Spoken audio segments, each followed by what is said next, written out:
All right, we're here with Lenny, and he's going to show us the Naish foil lineup. Yeah, so got a great lineup this year. Tons of different foils.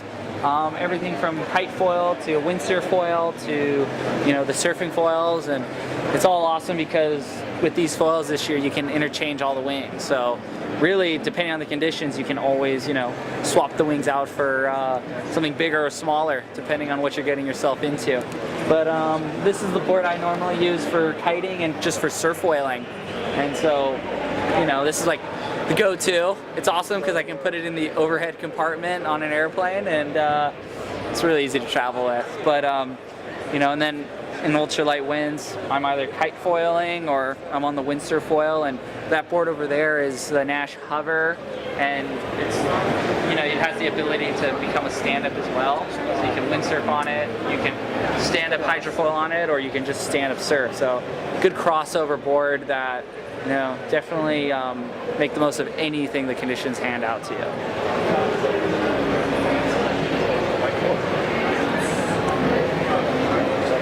I heard you were doing some downwinders on this one without the kite in the gorge during the... Yeah, like I said, this is the board that I use for everything. For downwinders, for surfing.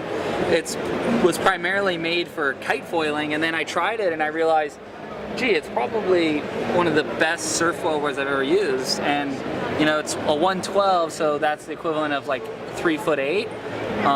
It's a little slower to paddle, but the nice thing about foiling is you're hardly ever paddling. So I'll just paddle out of Maliko Gulch and catch a little whitewater, and once I bump on foil, I can do the whole Maliko run 10 miles to the harbor.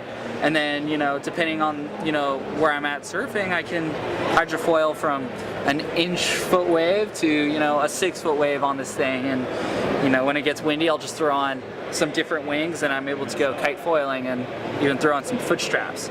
Most of the time I don't use the foot straps for just surfing, but it's nice to have something so adaptable and bulletproof as well. This thing, I've put these things through a lot and still riding them.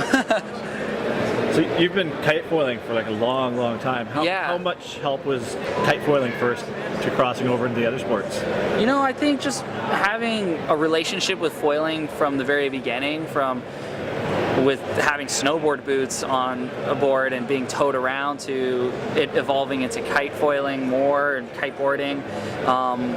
Now that I'm doing a lot of surf foiling as well as windsurf foiling, kind of made the transition so easy and natural, and it was just kind of another sort of flavor, or I guess just form of the sport. It's like a sport within a sport. I still consider it a surfing sport even though you're on a hydrofoil, but it's like there's sub-disciplines within the foiling world, and you can get many different sensations with foils and depending on what you're doing. So it's exciting.